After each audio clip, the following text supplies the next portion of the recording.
பேக்ட்ராப்ல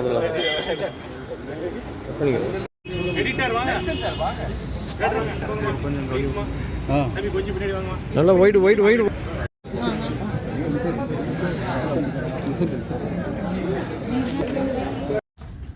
மேடையில் அமர்ந்திருக்கும் என்னுடைய குடும்பத்தாருக்கும் எதிரே உட்கார்ந்திருக்கும் மீடியா நண்பர்களுக்கும் என்னுடைய வணக்கங்கள்.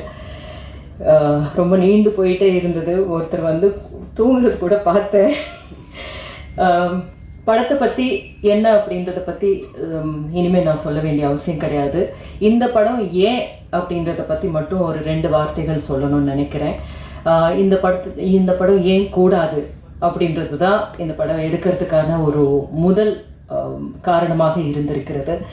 இந்த படத்தை வந்து நீங்கள் மலையாளத்தில் எடுங்க அப்படின்னு சொன்ன போது, இல்லை என் தமிழ் ஆடியன்ஸ் மேலே எனக்கு நம்பிக்கை இருக்குது அப்படின்னு ஒரு டைரக்டர் கொண்டு வந்திருக்காரு. அப்படின்றது தான் இது எடுக்கப்பட வேண்டிய படம் என்பது மட்டும் கிடையாது. இந்த உரையாடல் துவங்கிறதுக்கான அந்த உரையாடல் எங்கே துவங்கணும் அப்படின்னு நம்ம வந்து லாஜிக்கலாக பார்த்தோம்னாலே வந்து முதல்ல ஒரு குடும்பத்தில் துவங்கணும் அப்படின்றத வந்து அவர் யோசித்து ரொம்ப அற்புதமான எழுத்து.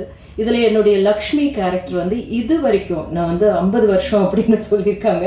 பட் ஆக்டிவாக ஒரு அடல்ட் ஒரு ஹீரோயினாக நடிக்க ஆரம்பித்து ஒரு 23 வருஷம் இருக்கும் அப்படின்னு நினைக்கிறேன், 25 வருஷம் அப்படின்னு நினைக்கிறேன். அதுக்கப்புறம் வந்து ஒரு கேரக்டர் ஆக்ட்ரஸாக நான் நடிக்க ஆரம்பித்து கொஞ்சம் வருஷம் ஆயிருக்கு. இந்த கேரக்டர் ஆக்ட்ரஸாக நடிக்க ஆரம்பித்ததுக்கப்புறம் நான் இது வரைக்கும் ஹேண்டில் பண்ணாத ஒரு ஷேடு இந்த லக்ஷ்மி கேரக்டர். எனக்கே ரொம்ப எக்ஸைட்டிங்காக இருந்த ஒரு ரைட்டிங் இருந்தது. நான் வந்து ஃபர்ஸ்ட் ஆஃப் ஆல் இது என்னால் கரெக்டாக பண்ண முடியுமா அப்படின்னு நினச்சேன். ஆனால் இந்த பண்ண ஆரம்பித்த போது தான் வந்து எத்தனை கேள்விகள் இந்த சமூகத்தில் இருக்கோ அத்தனை கேள்விகளும் இந்த லக்ஷ்மி மூலமாக டைரக்டர் கேட்க வச்சிருக்காரு. லக்ஷ்மி மூலமாக இந்த சமூகம் எப்படி ரியாக்ட் பண்ணுது அப்படின்றது. So I am the face of this society இந்த படத்தில். அது ரொம்ப சேலஞ்சிங்காக இருந்தது. அதோடு சேர்ந்து ஒரு அம்மா அப்படின்ற ரொம்ப அன்பான ஒரு அம்மாவுடைய ஒரு பரிதவிப்பு, அந்த பரிதவிப்பு எனக்கு வந்து ரொம்ப ரொம்ப புதுசான ஒரு இதுவாக இருந்தது. நான் நிறைய அம்மா பண்ணியிருக்கேன். இல்லை ஒரு விக்னஸில் ஒரு அம்மா பண்ணியிருக்கேன், தண்டட்டியில் பண்ணியிருக்கேன், இல்லை நிறைய 3ல அம்மா பண்ணியிருக்கேன். ஒவ்வொரு அம்மாவுமே வந்து டிஃப்ரெண்ட்டான அம்மா. ஆனால் அம்மா அப்படின்றது மட்டும்தான் அதை தான் கேட்பேன் நான். டைரக்டர்ஸ் என்கிட்ட வந்துட்டு சொல்லுவாங்க, நீங்கள் வந்து ஹீரோவுக்கு அம்மா அப்படின்னு. சரிங்க, அது ஒரு கதாபாத்திரமே கிடையாது. அது அந்த ஹீரோவுக்கு அம்மா யாரு? கோபமானவங்களா, இல்லை கஷ்டப்பட்டு வந்தவங்களா, இல்லை அவங்க ரொம்ப கர்வமாக பேசுகிறவங்களா, இல்லை அவங்களால இந்த கதையில் ஏதாவது நடக்கணுங்க அப்போதான் வந்து அப்படின்னு சொல்லி டைரக்டர் கிட்ட சொல்லுவேன் நான். ஆனால் நான் ஏற்றெடுத்த படங்கள்லேயே உண்மையாக நான் சொல்கிற விஷயம் என்னென்னா, இந்த கேரக்டர் எனக்கு ரொம்ப சேலஞ்சிங்காக இருந்த கேரக்டர். நான் வந்து அந்த சேலஞ்சிங்கான கேரக்டரை என்னையே நான் வந்து திரும்பி பார்த்துட்டு இதை நம்ம கரெக்டாக பண்ணியிருக்கோம் அப்படின்னு சில கதை கேரக்டர்ஸ் தான் பெர்ஃபார்மன்ஸஸ் நினச்சிட்ருப்பேன். அதில் இந்த படம், இந்த லக்ஷ்மி கேரக்டர். ஸோ நீங்கள் எல்லோரும் பார்த்ததுக்கப்புறம் உங்களுடைய ஃபீட்பேக் எனக்கு வேணும். டைரக்டர்ஸ் பார்த்த டைரக்டர்ஸ்னுடைய ஃபீட்பேக்கும் நான் எதிர்பார்க்குறேன். ஏன்னா இப்போ வந்து தெலுங்குல அதிகமாக எனக்கு நிறைய வெரைட்டி கேரக்டர்ஸ் கிடைச்சிக்கிட்டு இருக்கு. ஆனால் ஒரே ஒரு வித்தியாசம் என்னென்னா, அங்கே வந்து சக்ஸஸ்ஃபுல்லான மூவிஸில் இருக்கிறதுனால அந்த கேரக்டர்ஸ் எல்லாம் கவனிக்கப்படுது. இங்கே வந்து நான் அதே அளவுக்கு ரொம்ப முக்கியமான கேரக்டர்ஸ் நான் பண்ணியிருக்கேன். தமிழில் விருமாண்டியாக இருக்கட்டும், இல்லைன்னா வந்து எந்த படமாக நீங்கள் எடுத்துக்கிட்டாலும் கூட வந்து ரொம்ப மறுபடியுமா இருக்கட்டும். பட் நிறைய சக்ஸஸ் வந்து ரொம்ப இம்பார்ட்டண்ட்டு எந்த கலைஞனுக்குமே இருந்தாலும் அப்படின்றது ரொம்ப. பட் அதே நேரத்தில் வந்து தமிழில் என்னை பொறுத்த வரைக்கும் எனக்கு ரொம்ப முக்கியமான ஒரு கேரக்டராக இருந்தால் வித்தியாசமான கதையாக இருந்தால் தைரியமாக என்கிட்ட வந்து கேட்கலாம் அப்படின்னு நினைக்கிற ஒரு நம்பிக்கை வந்து இயக்குனர்கள், ஃபில்ம் மேக்கர்ஸ்க்கு அமைஞ்சிருக்கு அப்படின்றது தான் வந்து நான் ரொம்ப மதிக்கிற ஒரு விஷயமா இருக்குது. ஸோ அந்த விதத்தில் வந்து இந்த லக்ஷ்மி என்கிட்ட ஒப்படைச்சதுக்கு ஜேபிக்கு என்னுடைய நன்றி. இந்த லக்ஷ்மி ஆக்சுவலாக வந்து இது எங்களுடைய கதை, மோர் தென் எனிபடிஸ் ஸ்டோரி. வந்து இந்த அம்மா பொண்ணனுடைய ஒரு ட்ராமா. இந்த படம் எல்லாம் என்ன பேசுது, இந்த அரசியல் எல்லாமே ரொம்ப இம்பார்ட்டண்ட்டான ஒரு விஷயம்தான். அதை மீறி வந்து இதில் இருக்கிற ட்ராமா இருக்கு இல்லையா, அதுதான் வந்து உங்களை ஒரு சினிமாவா also it is a good movie, உங்களை என்கேஜ் பண்ணுற மூவியாக இருக்கிறது தான் வந்து நல்ல சினிமா அப்படின்னு நம்ம சொல்கிறோம். ஸ்டார் காஸ்ட்டோ இல்லை கண்டென்ட்டோ அது எல்லாத்தையும் மீறி அந்த விதத்தில் வந்து காதல் என்பது பொது உடைமை, உங்களை என்கேஜ் பண்ணும். ஜேபி வந்து எப்போவுமே சொல்லுவார், அது சொல்லுவார் அப்படின்னு பார்த்தேன், ஆனால் இந்த இடத்துல சொல்லலை. அதை நான் இரவல் வாங்கி சொல்கிறேன். அவர் வந்து ஒரு ஸ்கிரிப்டை 100 பேஜ் அதுக்கு மேலே எழுதியிருக்காரு. ஆனால் நீங்கள் எழுத போகிற அந்த 4 வரி தான் ரொம்ப இம்பார்ட்டண்ட் இந்த படத்துக்கு அப்படின்றது. எதுவாக கூட இருக்கலாம், உங்களுக்கு என்ன தோணுதோ நீங்கள் எழுதி இதை கொண்டு போய் சேர்க்கணும். ஏன்னா இந்த மாதிரியான படங்கள் நம்ம தமிழில் எடுக்கிறதுக்கு தைரியம் இல்லை அப்படின்னு, இல்லைன்னா வந்து நீங்கள் இங்கே எடுக்க வேணாம், இங்கே எடுப்படாது அப்படின்னு சொல்கிறவங்களுக்கு நம்ம வந்து இங்கேயும் நம்ம வந்து மலையாள படங்கள் மாதிரி நல்ல படங்கள் எடுக்க முடியும். ஏன்னா அதை ஆதரிக்கிறதுக்கு நம்ம ஆடியன்ஸ் ரெடியாக இருப்பாங்க அப்படின்றத நாம் செய்து காமிக்கணும்னு நினைக்கிறேன். அப்போ தான் வந்து தயானந்தன் சார் மாதிரியான ஒரு தைரியமாக இந்த படத்தை கொண்டு போய் சேர்க்கறதுக்காக எவ்வளோ உழைச்சிட்டு இருக்காரு. பஸ் உருவாக்கணும் மேடம், பஸ் உருவாக்கணும் மேடம் அப்படின்னு சொல்லுவார். அதுக்காக வந்து ஒரு அவ்வளோ அவர் வந்து அதில் எஃபர்ட் போட்டுட்ருக்காரு அப்படின்றது அதுக்கான ஒரு அர்த்தம் உள்ளதாக ஆகும். எல்லாத்துக்கும் மேலே வந்து பேசா பொருளை பேசுறது தான் வந்து ஒரு கலையினுடைய வேலையே.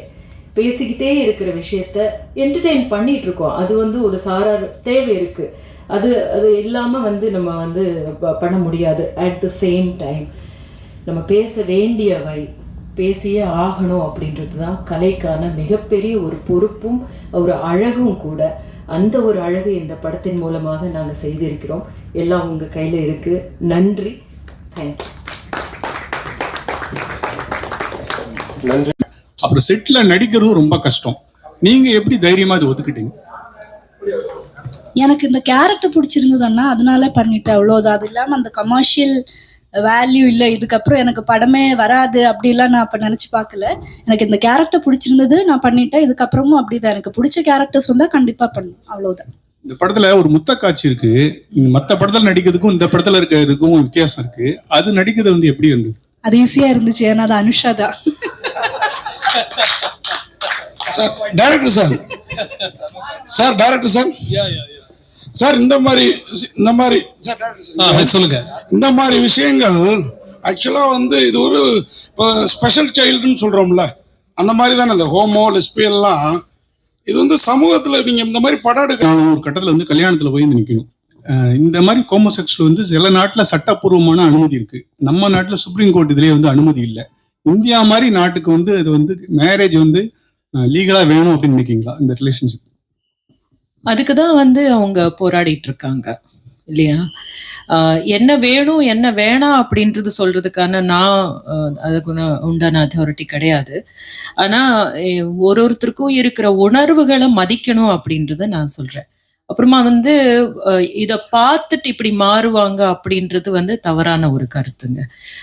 ஏற்கனவே அந்த மாதிரியான உணர்வுகளோட இருக்கிறவங்க அதை வெளியே சொல்ல முடியாம தவிக்கிறவங்க தான் வந்து இப்ப சொல்லலாம் போல இருக்கு. அது வந்து கம்மிங் அவுட் அப்படின்னு சொல்லுவாங்க இங்கிலீஷ்ல. கம்மிங் அவுட் அப்படின்ற இடத்துக்கு போகலாம் போல இருக்கு அப்படின்ற ஒரு தைரியம் வேணும்னா நம்ம சமூகம் கொடுக்குற இடத்துக்கு போகும் அப்படின்னு நினைக்கிறேன். நன்றி சார். சார் இப்போ வந்து நீங்களே வந்து இந்த வீக் வந்து 2 படம் 2K கிட்ஸ் மாறிடுவாங்க அப்படிங்கிறதெல்லாம் நான் ஏற்றுக்க மாட்டேன் அப்படின்ட்டு அது அவங்களுக்குள்ளாரே உள்ளது. அப்படின்னா அது ஒரு திருநங்கை மாதிரி ஒரு ஸ்பெஷல் சைல்டு மாதிரி அவங்களுக்குள்ள பர்டிகுலர் கேரக்டர் தானே, டேரக்டர் இல்லைன்னாரு. இது எனக்கு உங்கள்கிட்ட இன்னொரு கேள்வியும் கேட்டுறேன். இப்போ நான் ஹாஸ்டலில் இருந்திருக்கிறேன், ஒரு 3 வருஷம் ஊட்டியில் படிச்சிருக்கிறேன். அப்போது நமக்கும் நம்ம ஃப்ரெண்ட்ஸுங்க சில தடம் மாறி போயிருக்குது.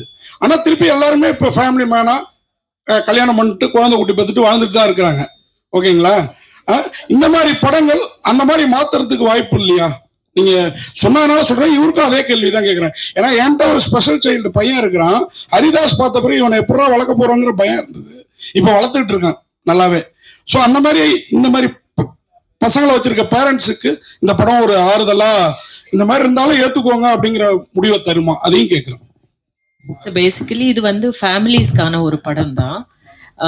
நீங்க சொல்ற மாதிரி ஸ்பெஷல் சைல்டுன்னு அந்த கேட்டகரிக்கும் இதுக்கும் சம்பந்தம் இல்லை, பொருத்தமான வார்த்தை இல்லை அது அப்படின்னு அது புரிய வைக்கிறதுக்கு தான் பேசுறது. இன்னொரு விஷயம் என்னன்னா வந்து எக்ஸ்பெரிமெண்டிங் அப்படின்ற இடத்துக்கு இல்லை. ஆக்சுவலி உணர்வு ரீதியாகவே அவங்களுக்கு வந்து ஒரு சில பேருக்கு இருக்கிற தெரிவுகள், அதாவது தேர்வு அப்படின்னு வரும்போது அதை நம்ம என்ன மாதிரி பார்க்குறோம், நம்ம அப்படின்றது வந்து நமக்கு அது பழக்கப்படாததுனால, நமக்கு தெரியாததுனால எப்படி பார்க்குறோம். நம்ம வந்து சொசைட்டி வந்து இப்படி ஒதுக்கி வச்சுட்டு, இல்லைன்னா அவங்கள வந்து அவமானப்படுத்துற மாதிரி, அவங்கள வந்து ரொம்ப தரக்குறைவா பேசுற மாதிரி பண்றதுனால நிறைய பேர் பயந்துக்கிட்டு இதை பத்தி பேசாம இருக்கிறவங்க தான் இப்போ பேசலான்னு வெளியே பேசுவாங்கன்னு சொல்றது. யாருமே வந்து இப்போ ஒரு கருப்பா இருக்கிறவங்க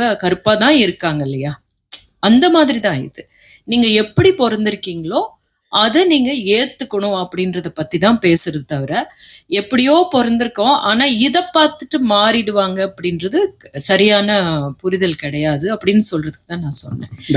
அதுதான் டைரக்டர் சார், இந்த பாட்டு வரி வந்து காதல் என்பது பொருளும் வந்து பாலதேவன ரோஜாக்கள் ராஜா சார் உள்ளது, எங்கேயாவது உள்ள வருதா? பெர்மிஷன் வாங்கி பயன்படுத்திருக்கீங்களா? ரீமிக்ஸ் மாதிரி ஏதாவது வருதா? ப்ரமோல மட்டும்தான் இருக்கு, படத்துல அந்த பாட்டு யூஸ் பண்ணல.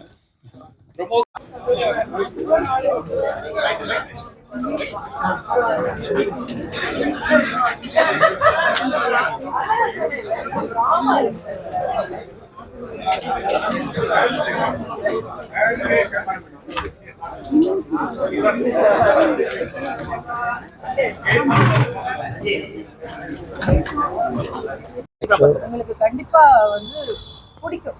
Thank you thank you thank you. உங்களுக்கு இருக்கிற எல்லா கேள்விகளும் இந்த படத்துல வந்து அட்ரஸ் பண்ணிருக்காங்க. இல்லை, எங்களோட கேள்விகள் அதான். தொடர்ந்து இந்த மாதிரி படங்கள் வருது, சமூகத்துக்கு நல்லது விதைக்குமா அப்படின்றது தான். இது வந்து ஆக்சுவலா நம்ம யோசிக்க வேண்டிய விஷயம் இருக்கிற படம் இது. Thank you sir. என்னது